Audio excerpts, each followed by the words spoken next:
Alright, so abundance mindset. So we're going to talk about taking your mindset from scarcity to abundance, because that's really all it is a mindset. Living in scarcity and living in abundance is just the difference between mindset and how you perceive it and how you live your life with everything or nothing, because it's just a glass half empty or a glass half full type of thing, right? People, if you're not happy where you are, you're not going to be happy when you get the things you want, when you meet your goal, when you get XYZ, when you arrive at this or that point in time, when you have everything all together or whatever. You have to be happy first, okay? And then we can get into talking about vibrations and frequency and whatnot. You're going to attract that which you put out. So if you're pessimistic all the time and living in lack, essentially, this isn't good enough, that's not good enough, not enough, why can't I, why do things happen to me? If you putting those types of vibrations and energy out into the world, that's what's going to come back to you, okay? So your brain, the universe, law of attraction, all of that doesn't differentiate between wants and unwants. All it hears is the point blank statement, okay? So if you're saying, I don't have this, the universe, your brain, whatever, hears don't have. Okay, don't have. We will make sure that happens. We will make sure you don't have. Because that's all it hears. It speaks in literals. So going from lack, don't have, to abundance, do have, is a matter of switching your mindset and focusing on what you already do have. If it's true that you only have $20 in your bank account, and that's it, you have $20 until you get paid again, and you don't even have a job, if that is true, then instead of focusing and sitting there like, oh man, I don't have any money, you need to look at it and be like, okay, so that's the situation, we're going to be realistic about that. Now, where are the opportunities?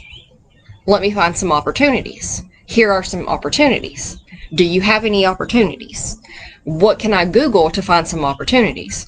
What can I look into? What can I learn? What can I research? What can I do?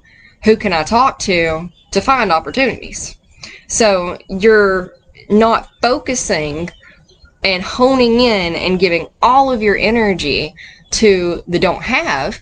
You're giving all of your energy and focus to the, okay, what now? Because the what now is where the growth is, right? The don't have is definitive. It's stuck in that. We want to get unstuck and get into the flow, the motion, the momentum of growing and growth and what's next. So, okay, we're not going to focus, don't like that, but we're going to focus on this, And then also coming back to gratitude and recognizing what you do have, focusing on what you do have. We don't want to think about what we don't have.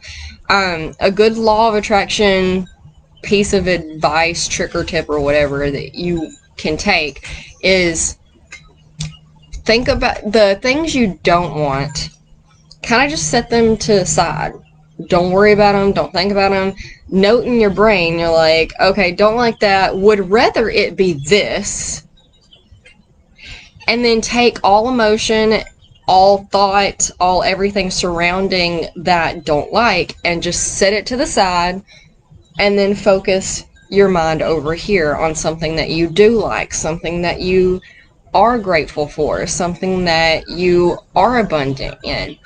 And also note that abundance comes in many, many forms, okay? It's not just monetary. It's love, friendship, health, health, food, a place to live, good weather, good circumstances in your community, opportunities, lots of things, lots and lots and lots of things. So when you're looking for the good and the positive and you can move away from the negative, then you're going to switch that momentum and start building more in that direction, more of the positive, more of the abundance, more of all of that good, awesome stuff that you want in life.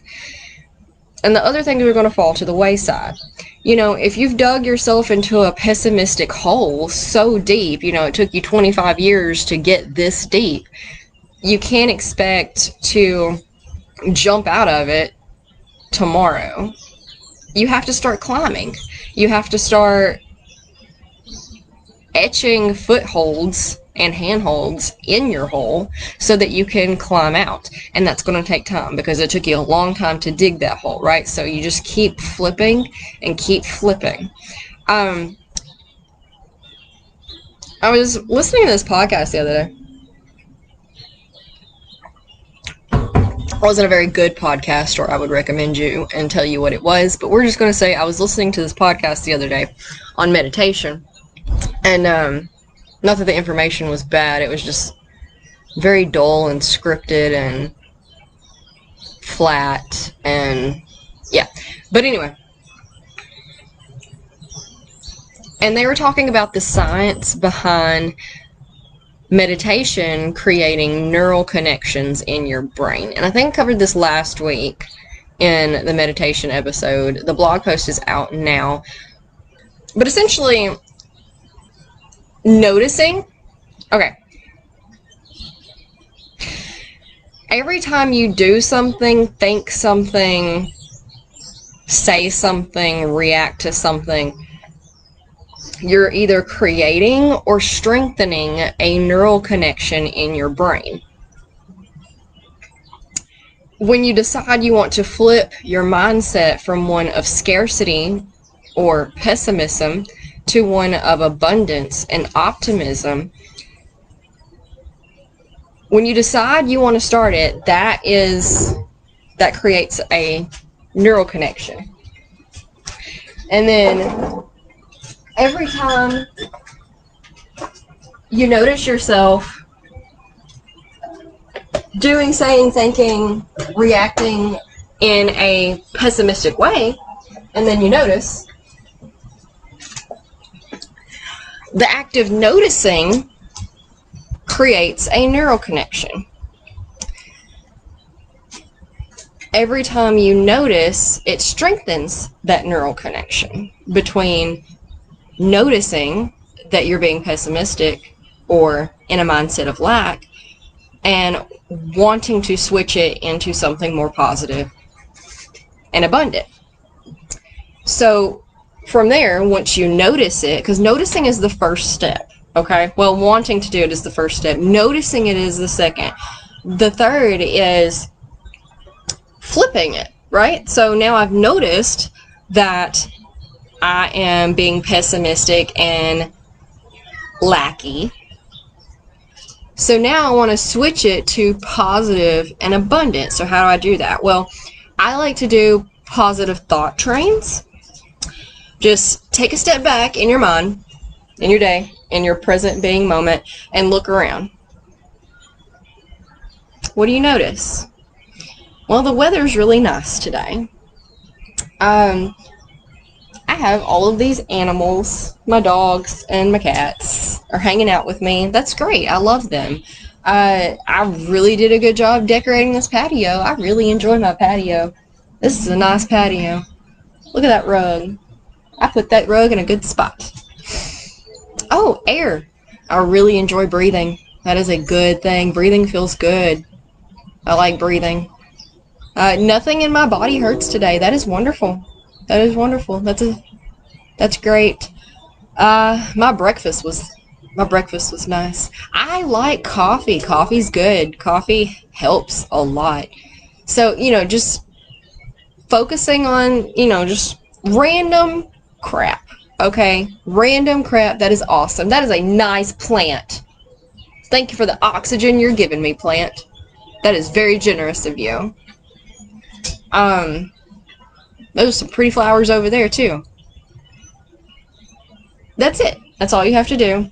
And it flips the momentum from going down something pessimistic. Your brain has negativity bias, okay?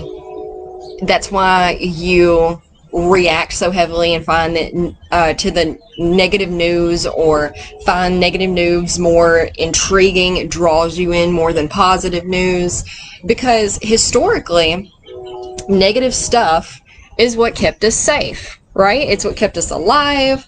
If someone came to your village and they were like, yo, there is a tiger stalking those woods, your brain will be like, that's important. That is important. I need to know that so that I don't go into those woods, or that I'm super alert and prepared if I have to go into those woods so that I can survive. Luckily, we don't live in that kind of world anymore, but our brain is still hardwired to be in that survival mode in a lot of cases. You know, survival before everything biologically. And that's why it's so easy to be negative, to complain, to whine, to pout, to be stuck in a mindset of lack. And it seems so hard to switch it over to something positive. But it's a practice just like anything else. And you can create these neural connections to make it easier. And it will get easier the more you practice.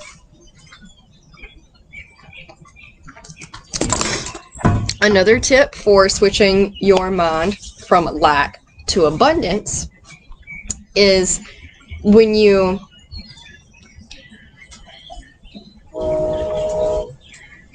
a mindset of lack denies you things. It says, don't use the fancy bath bombs. Save it for a special occasion. Don't open that bottle of champagne. Save it for a special occasion. It says, use this crappy soap instead of the really nice expensive soap, because you don't want to use all of the nice expensive soap. You got to save it. It was pricey. It says, use the cheap perfume instead of the expensive perfume that you already have, because you don't want to use up all of your expensive perfume. You have to save it for a special occasion. You know, that's a mindset of lack.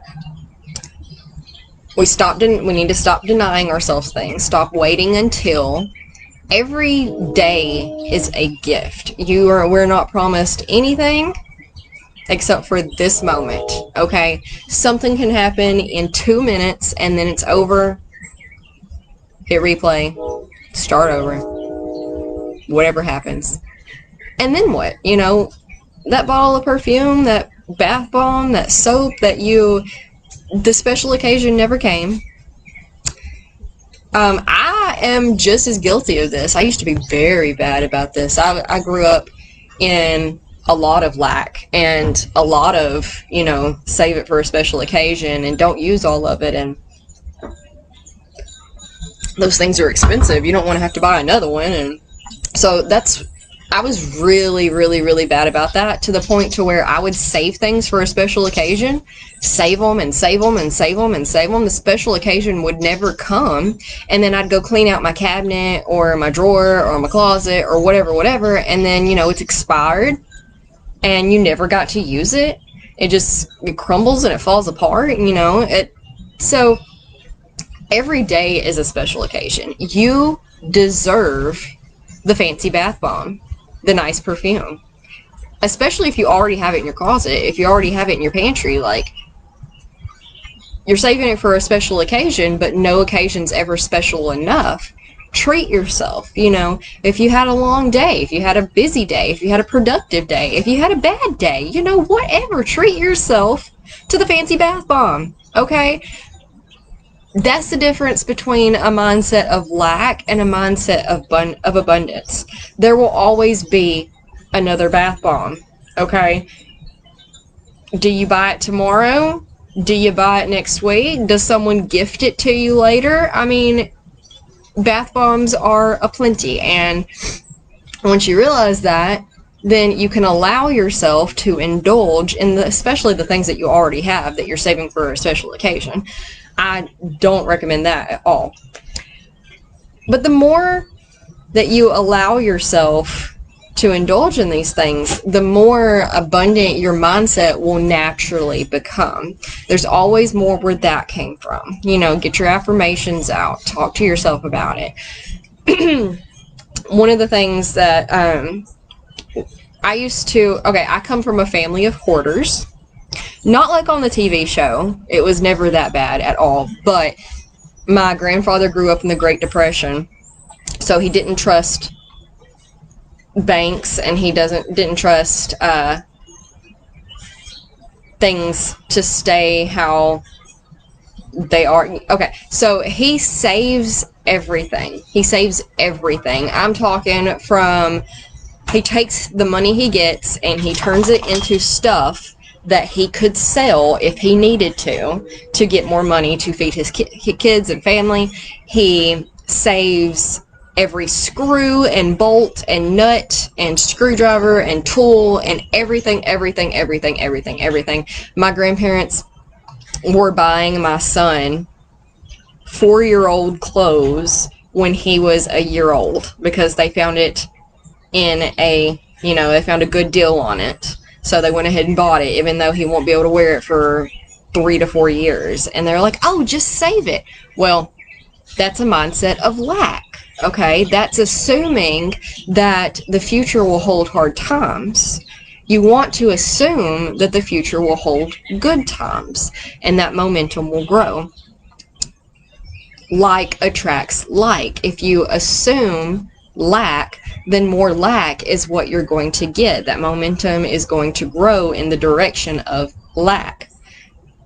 If you assume abundance, then that's what's going to grow. That's where the momentum's going to go, and that's what the future is going to hold for you, because you're going to make subconscious decisions and actions that are going to grow in one way, direction or another. Because see, your brain really likes you, and your brain wants to prove you correct. Okay, you get into that egotistical stuff.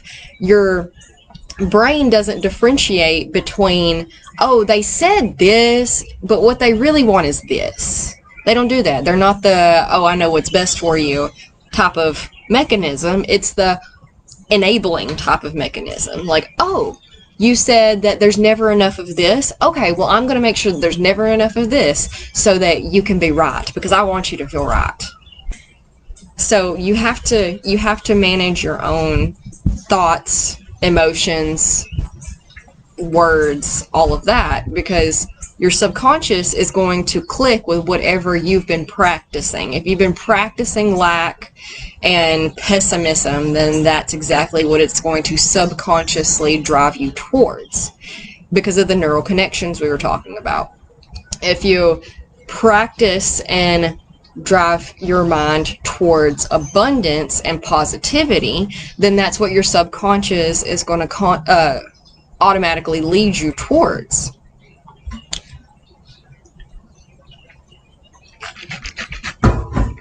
So yeah, gratitude, positive thought trains, stop denying yourself things, and that's about it. So if you have any questions, please let me know. This will be out Thursday, probably. I have a lot of abundance mindset blog posts already, and none of them have videos, so I might just add this video to one of those and maybe update it. I haven't decided yet. I also have an ebook about abundance mindset, but I have some guest posts that people are trying to get in, so I might go publish one of those this week. I haven't decided yet. Just stay tuned. I will try to put these blog posts in the Facebook group from now on so that they're easier for you to find and get to. But let me know what you think. If you have any questions, what specific abundance lack mindset type stuff you're dealing with. Oh, coming back to the hoarder stuff that I was going, and I got a tangent. I kept everything from my first child because that's what my family told me to do. You know, keep everything that you get for your first child so that you have it when you have another child. Okay? And I did this. I kept every piece of furniture, and let me tell you what, that takes up some space. We lived in a single wide trailer at the time, and a whole room was dedicated to baby furniture and baby stuff. The swing, the bassinet, the walker, the crib, everything was stuffed in this room. So much so that you could only open it. You could open the door into the room, but that was literally it. You couldn't walk anywhere. You couldn't go anywhere. And I decided, that was the beginning of my minimalist journey as well. I decided that I was going to get rid of all this stuff. And if and when we decided to have another kid, which we figured we would have at least 2, so we knew we would have another, but I went ahead and decided to get rid of all this stuff anyway, because it was taking up space in my house, in my life, for no reason. If I stored it in the house, I had to look at it, I had to clean it, I had to navigate it, I had to manage it. If I stored it in a storage unit, I had to pay for it, which is still kind of taking up space in your life, right? Everything that you own is something else that you have to navigate and manage. Well, I decided that I was going to get rid of everything, and if we decided to have another one, then we would just buy new things if that was what we had to do. If we could find other things that people could give to us, then great. If we couldn't, we would just buy it, and that was fine. And it was not wasteful because my future was abundant, and I was going to get my business off the ground, and I was going to start making money, and I was going to do this, and this is what was going to happen. And you can call that whatever you want, but it worked out. And that was the moment I decided to not hold on to anything, because that is a mindset of lack. You have to believe that there will always be another XYZ, okay? There's no need to hang on to this thing that you are not using and that you have not touched in 2 years. Let it go. And if you need another, if the occasion arises where you need that, you can just borrow one or find one or buy one, because the universe is abundant, the world is abundant, and abundance flows to you freely, right? So, yeah, let me know what you think. Let me know if you have any questions. Let me know what you're struggling with in the abundance lack mindset areas. What's hard for you. If you need extra help, schedule your 30-minute free call with me. They're free, y'all. They're no pitch. If you want to work with me, then work with me. If you don't, then don't. Whatever. Let me help you. Okay, 30 minutes. We can get a lot done in 30 minutes. We really can. If we stay focused and on point, we can get a lot done in 30 minutes. So let me know, and y'all have a great day. Oh, if you're watching this on YouTube, join the Facebook group, and you can interact with these live and each other and all of that jazz and catch everything. And yeah. Namaste.